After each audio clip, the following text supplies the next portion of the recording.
विद्यार्थियों, आप पढ़ रहे थे प्रश्न निर्माणम, और प्रश्न निर्माणम में आपने पढ़ा पहले भाग में किम शब्दों के आधार पर प्रश्न निर्माण, और दूसरे भाग में आपने जाना किम, कुत्र और कीदृशः इसका प्रयोग किस प्रकार किया जाता है।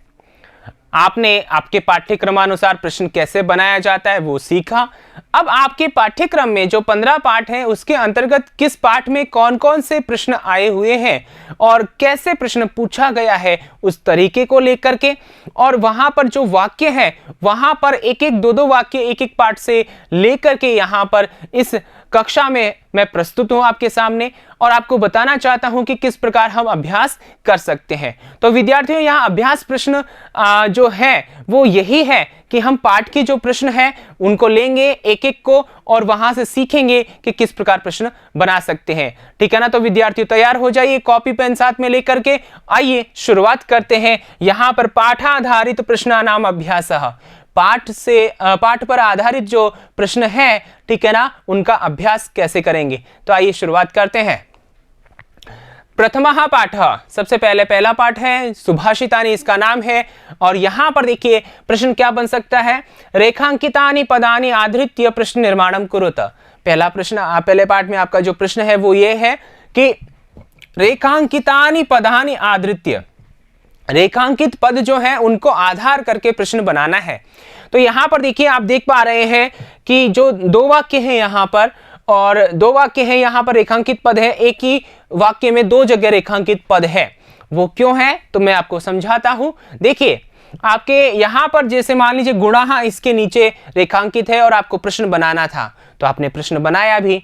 तो आपने देखा कि गुणाः गुणज्ञेषु गुणाः भवन्ति, तो गुणाः ये जो है ये गुणा, जैसे रामः रामौ रामः, ठीक है ना, तो प्रथमा का बहुवचन है पुल्लिंग में, तो हमारा किम शब्द लेंगे हम, तो क्या बनेगा क कौ के।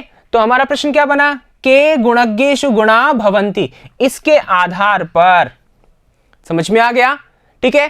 फिर आगे हम बात करें गुणज्ञेषु, तो यहां पर भी प्रश्न बन सकता है। जी हां बन सकता है। तो यहां जो दूसरा ख है, ठीक है ना, ये तो हो गया आपका क और ये हो गया आपका ख, तो यहां ये वाला प्रश्न भी बन सकता है। तो विद्यार्थियों यहां इस प्रकार प्रश्न देने का, रेखांकित देने का मतलब ये है कि आपका अभ्यास अधिक से अधिक हो।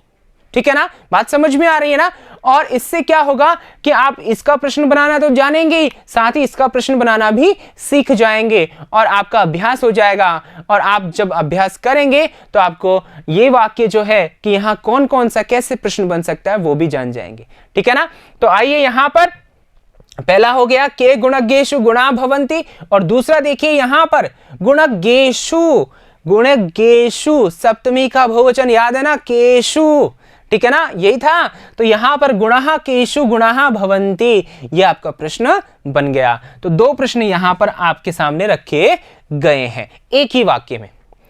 और इसी प्रकार देखिए दूसरा वाक्य, नद्यः सुस्वादुतोयाः भवन्ति, ठीक है ना, मैंने आपको बताया था कि दृश्यः, याद है ना पिछली कक्षा में, तो वही है यहां पर। देखिए नद्यः, तो नद्यः, नदियां जो है यहां पर बहुवचन है, तो बहुवचन है स्त्रीलिंग में है, तो क्या बनेगा बहुवचन का स्त्रीलिंग और प्रथमा है, तो काः, काः सुस्वादुतोयाः भवन्ति। तो यहां पर ये जो है क है, तो क का काः बन गया पहला प्रश्न। दूसरा है सुस्वादुतोयाः, नद्यः कीदृश्यः भवन्ति, नदियां कैसी होती हैं, सुस्वादुतोयाः, तो यहां पर ये ख जो है ये वाला बन गया। समझ में आ रहा है ना कितना अच्छा है। यहां पर एक ही वाक्य में हमने दो दो प्रश्न बना दिए। ठीक है, आपके पाठ्यक्रम में तो एक ही है, अब यहां पर दो दो प्रश्न हम यहां पर सीख रहे हैं। ठीक है ना।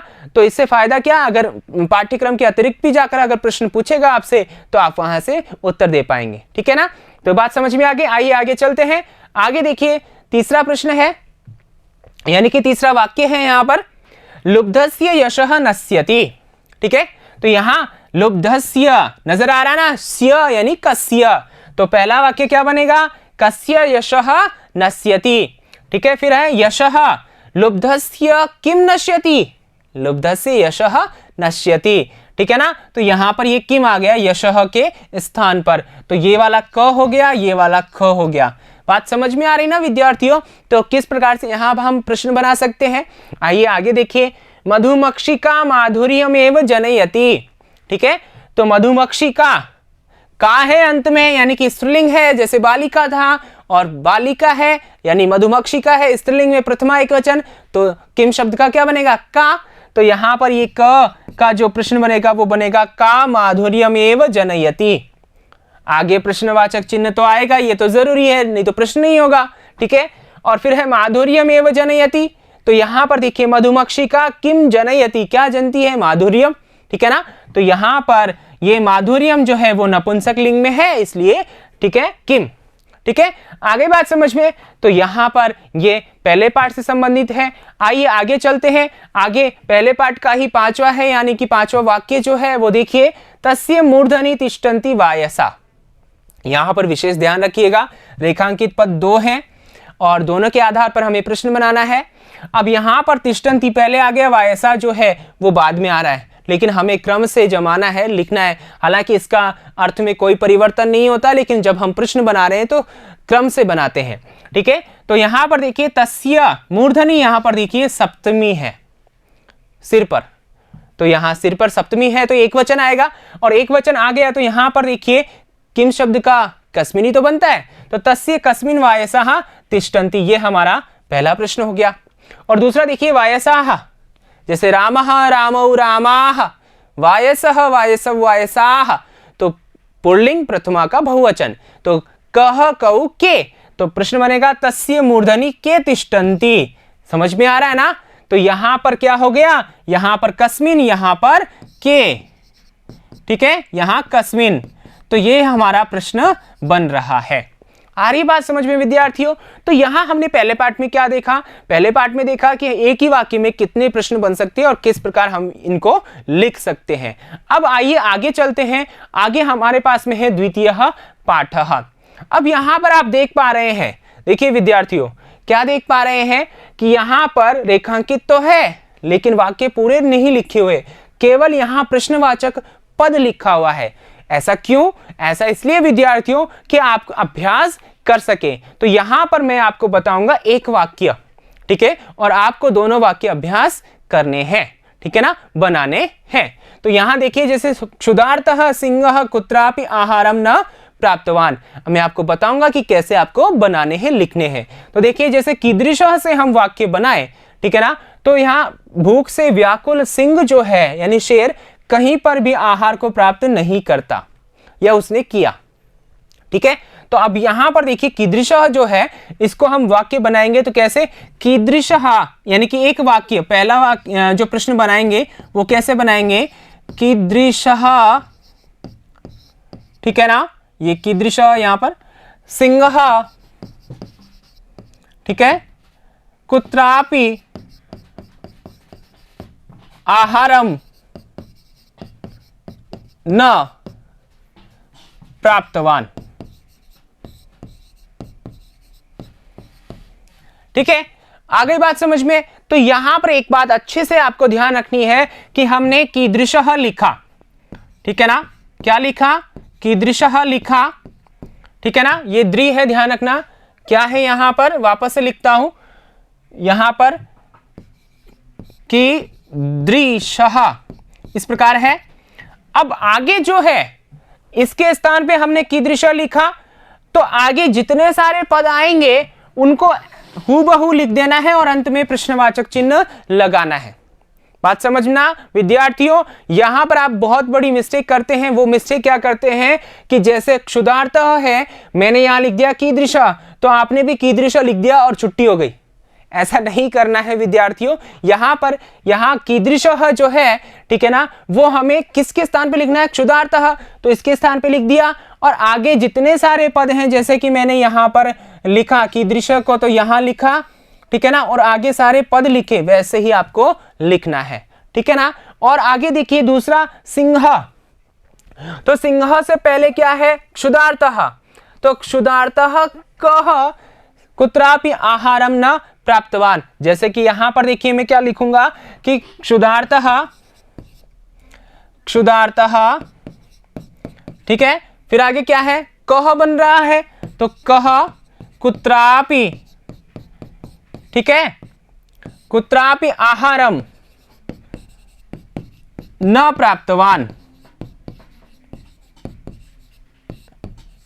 ठीक है, समझ में आ रहा है ना? अब तो आ गया होगा समझ में आपको। तो यहां पर हमने क्या लिखा, बाकी सारे पद वैसे के वैसे आ रहे हैं। अब यहां पर देखिए आहारम, अब इसके स्थान पे किम आएगा और बाकी वैसे के वैसे, तो क्या बनेगा, क्षुधार्तः सिंहः कुत्रापि किम न प्राप्तवान, प्रश्नवाचक चिन्ह। समझ में आ गया ना? तो इस प्रकार आपको अभ्यास करना है, ठीक है ना?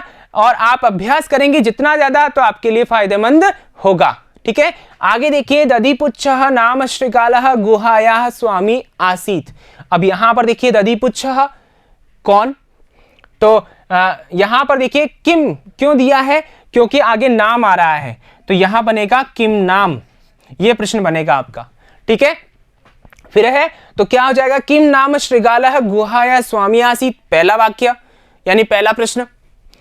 दूसरा, दधिपुच्छः नाम कः गुहाया स्वामी आसीत, दूसरा प्रश्न, ठीक है। तीसरा बनेगा, दधिपुच्छः नाम श्रीगालः कस्याः स्वामी आसीत, तीसरा प्रश्न। तो विद्यार्थियों यहां पर आप मुझे अच्छे से सुन रहे हैं और ध्यान से सुनिए और ध्यान से लिखिए, ठीक है। नहीं समझ में आता तो वीडियो को रोकिए और यहां पर क्या बताया है उसको समझिए। फिर से बता रहा हूं, यहां पर जो रेखांकित पद है उसके स्थान पर प्रश्न क्या बनेगा, किम, ठीक है ना। और आगे नाम है तो नाम वैसे के वैसे आ जाएगा, तो रेखांकित पद के स्थान पे प्रश्नवाचक चिन्ह, प्रश्नवाचक पद लिखिए, उसके आगे सारे पद वैसे के वैसे उतार दीजिए, ठीक है। अगर पहले हैं तो पहले उतार दीजिए। तो जैसे दधिपुच्छः तो किम नाम श्रीगालः गुहायाः स्वामी आसीत, पहला प्रश्न हो गया। उसी प्रकार आगे दूसरा, तो अगले उदाहरण को देखते हैं इसी प्रकार। आगे देखिए, भय संत्रस्त मनसाम हस्तपादादिकाः क्रियाः न प्रवर्तन्ते। तो यहां पर देखिए भय संत्रस्त मनसाम, इसके स्थान पे प्रश्न वाचक पद क्या आएगा, केशाम, तो प्रश्न क्या बनेगा, केशाम हस्तपादादिकाः क्रिया न प्रवर्तन्ते, प्रश्नवाचक चिन्ह, पहला वाक्य यानी पहला प्रश्न आपका। दूसरा क्या बनेगा प्रश्न, भय संत्रस्त मनसाम कीदृश्यः क्रियाः न प्रवर्तन्ते, प्रश्नवाचक चिन्ह, दूसरा प्रश्न बन गया। तीसरा, भय संत्रस्त मनसाम हस्तपादादिकाः काः न प्रवर्तन्ते, तीसरा प्रश्न। तो विद्यार्थियों यहां पर हम इस प्रकार अभ्यास करेंगे जैसा कि आपको यहां पर बताया गया है। तो समझ में आ रहा है ना आपको, तो अभ्यास भी हो रहा है, आपको समझ में भी आ रहा है, और एक ही वाक्य में कितने प्रश्न बन सकते हैं वो भी आप सीख रहे हैं, ठीक है ना। तो यहां पर तरीका अच्छे से जाना। आइए आगे चलते हैं। आगे देखिए, तृतीयः पाठः, तीसरा पाठ है यहां पर, डिजी भारतम नामक पाठ है, और यहां से प्रश्न देखिए, मैंने दो ही प्रश्न यहां पर लिए हैं, दो ही वाक्य लिए हैं, वो कैसे सोल्व होते हैं देखिए। लेखनार्थम कर्गदस्य आवश्यकतायाः अनुभूति न भविष्यति, ठीक है। तो यहां पर देखिए लेखनार्थम, इसके स्थान पे क्या बनेगा, किमर्थम, कर्गदस्य कस्य, आवश्यकतायाः कस्याः, अनुभूति का, ठीक है। अब एक एक वाक्य बनाते हैं, एक एक प्रश्न बनेगा। तो जैसे किमर्थम है तो यहां पर प्रश्न क्या बनेगा, किमर्थम, ठीक है। फिर आगे क्या है, कर्गदस्य, फिर आगे क्या है, आवश्यकतायाः, आवश्यकतायाः,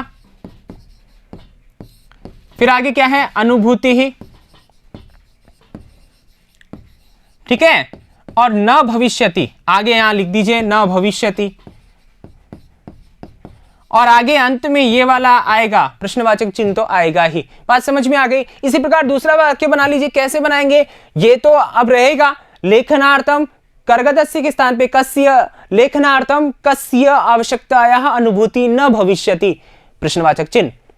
फिर आगे इस पे बनाएंगे प्रश्न, तो कैसे बनेगा, लेखनार्थम कर्गदस्य कस्याः अनुभूति न भविष्यति, ठीक है, समझ में आ गया। फिर आगे देखिए इस पे बनाएंगे, तो लेखनार्थस्य कर्गदस्य आवश्यकतायाः का न भविष्यति, अनुभूति का प्रश्न हो जाएगा, ठीक है, और इसका उत्तर अनुभूति। आगे बात समझ में, यानी कि ये भी आपका रेखांकित पद है, ठीक है ना। इस प्रकार आप प्रश्न बना सकते हैं, अभ्यास कर सकते हैं, और जितना ज्यादा अभ्यास करेंगे आपको इतना समझ में आएगा ये प्रश्न निर्माण, ठीक है। आगे देखिए, विश्राम गृहेषु कक्षम सुनिश्चितम भवेत्, ठीक है। अब यहां पर देखिए विश्राम गृहेषु, तो प्रश्न बनेगा केषु कक्षम सुनिश्चितम भवेत्। और अगर दूसरा हम बनाएंगे, जैसे कि यहां पर देखिए हमने बनाया केषु कक्षम सुनिश्चितम भवेत। ठीक है, ये प्रश्न बन गया।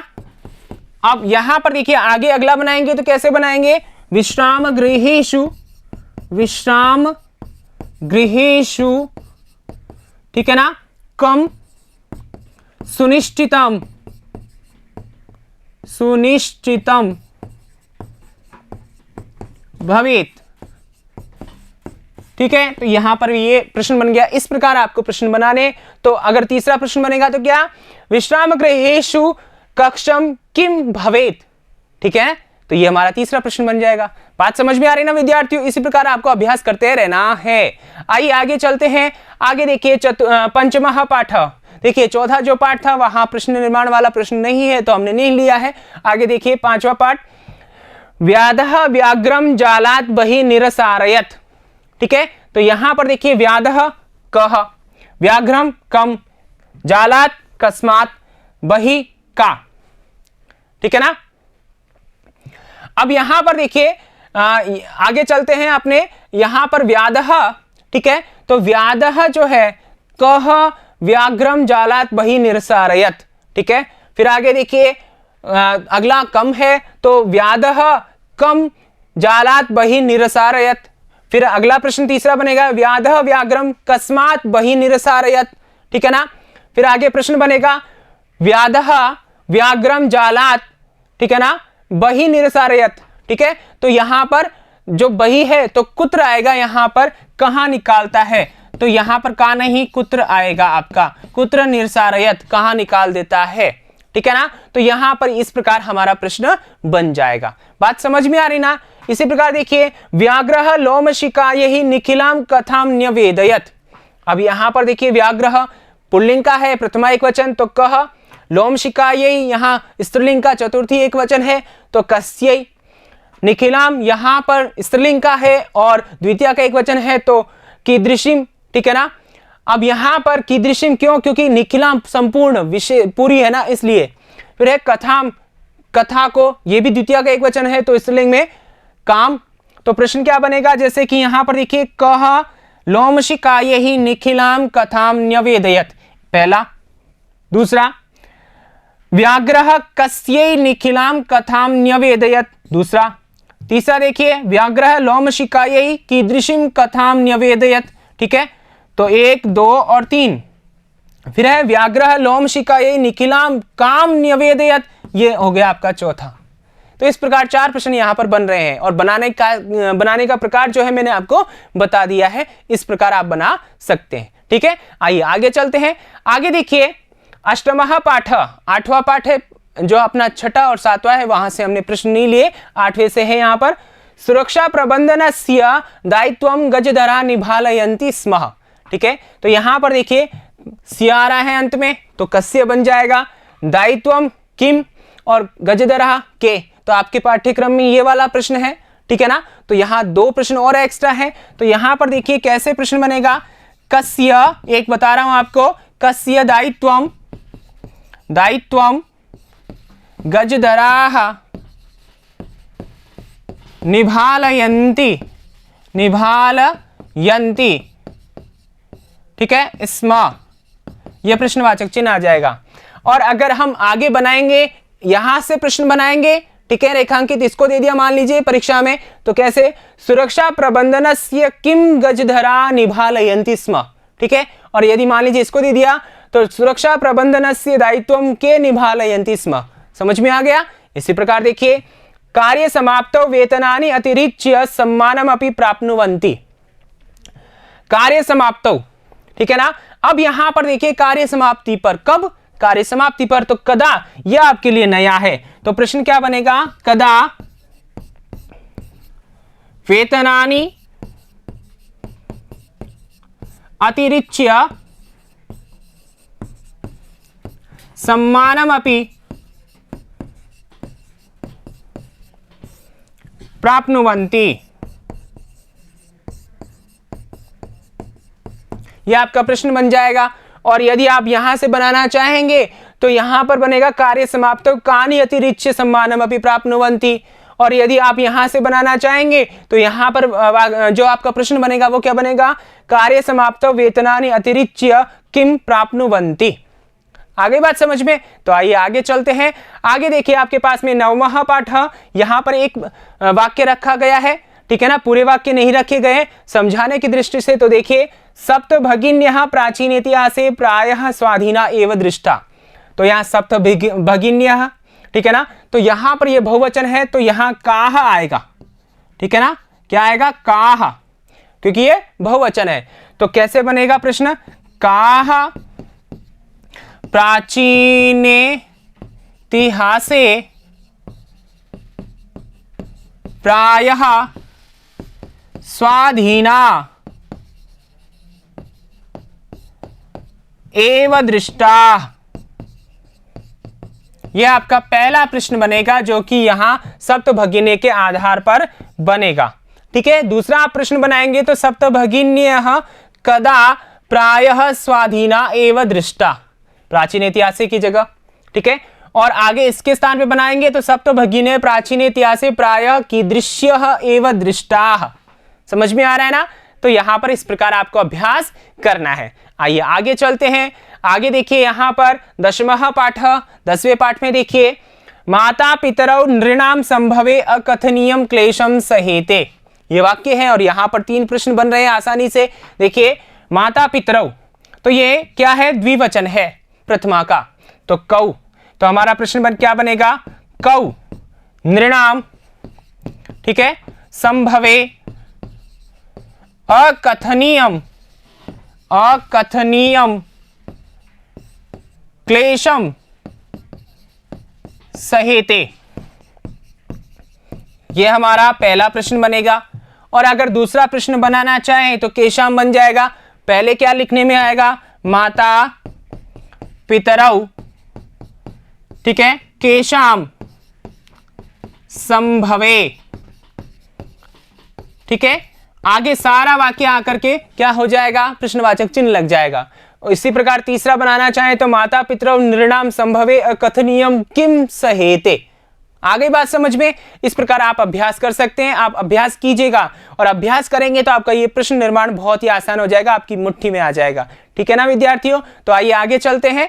आगे देखिए आपके पास में 11वां पाठ, यहां से देखिए 4 प्रश्न बन रहे हैं और वाक्य देखिए क्या है? सावित्रीबाई कन्याभिः सविनोदम आलपन्ति अध्यापने संलग्ना भवति स्म, ये वाक्य है। सावित्रीबाई स्त्रीलिंग प्रथमा का है तो क्या का बन जाएगा? का कन्याभिः सविनोदम आलपन्ति अध्यापने संलग्ना भवति स्म। यहां एक बात आपको ध्यान रखनी है, वो बात क्या है? यहां पर भी आपने देखा, यहां पर देखिए ये जो है वो क्या है? स्थूल पद है, इसको क्या बोलेंगे? स्थूल पद। पहले वाला रेखांकित था, अब यहाँ स्थूल है मतलब डार्क आएगा, आपको अलग से चमकीला मतलब ज्यादा गहरा आएगा, तो वो स्थूल पद कहलाता है। तो यहाँ पर एक तो रेखांकित पद हो गया और एक स्थूल पद हो गया, तो 2 तरीके से आपसे प्रश्न पूछेगा, ठीक है ना। इसी प्रकार यहाँ पर है स्थूल पद वाला, तो यहाँ पर आप अलग कलर में देख रहे हैं, इसका मतलब स्थूल पद है। सावित्रीबाई के स्थान पे का, कन्या भी, का भी, सविनोदम, कथम, सविनोदम आलपंत, ये एक साथ है तो यहाँ कथम, ठीक है। अध्यापने कस्मिन आ जाएगा, संलग्ना भवति स्म, ठीक है ना। तो आपका वाक्य जैसे कि सावित्रीबाई के आधार पर बनाएंगे प्रश्न, तो का कन्या भी सविनोदम आलपंति अध्यापने संलग्ना भवति स्म। यदि मान लीजिए आप सविनोदम आलपंत इसके स्थान पे बनाना चाहते हैं तो वाक्य बनेगा, आपका प्रश्न बनेगा, जैसे कि मैं बना देता हूं, सावित्री बाई कन्या भी कथम, ठीक है ना, कथम आलपंती। यहां पर देखिए ये जो कथम है वो इस प्रकार लिखने में आएगा, क्योंकि कथम आलपंती किस प्रकार बात करती हुई, ठीक है, अध्यापने संलग्ना भवति स्म, यह आपका प्रश्न बन जाएगा, ठीक है, समझ में आ गया। तो इस प्रकार आप ये सारे प्रश्न यहां पर बना सकते हैं। और अगर कस्मिन पे बनाएंगे तो क्या बनेगा, सावित्रीबाई कन्या भी सविनोदम आलपंती कस्मिन संलग्ना भवति स्म, ठीक है ना, समझ में आ गया। इस प्रकार आप अभ्यास कर सकते हैं। आइए आगे चलते हैं।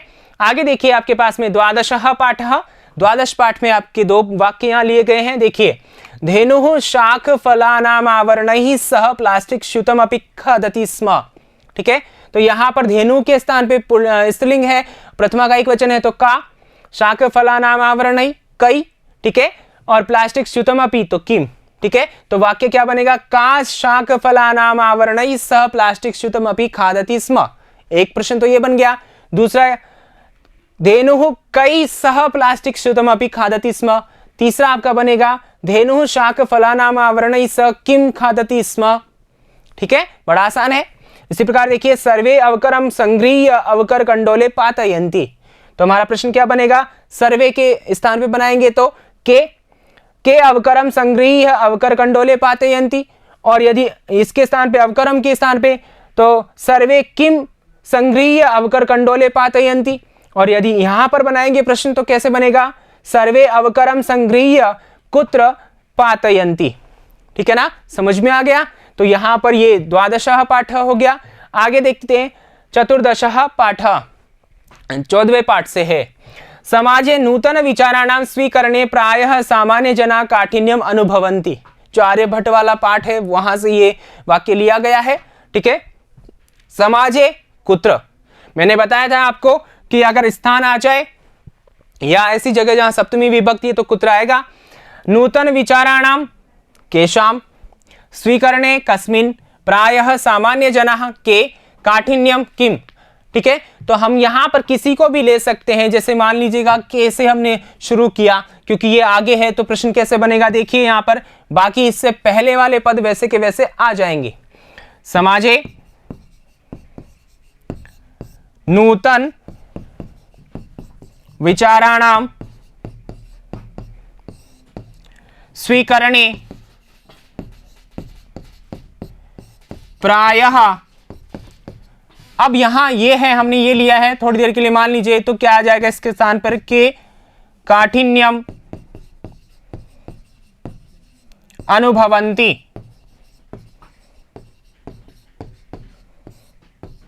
बात समझ में आ गई। तो आपको यही समझना है कि जहां जिस पद से प्रश्न बना रहे हैं, अगर उसके आगे पीछे कोई पद है तो वैसे के वैसे लिखने में आ जाएंगे और उसी के स्थान पर प्रश्न बना देना है।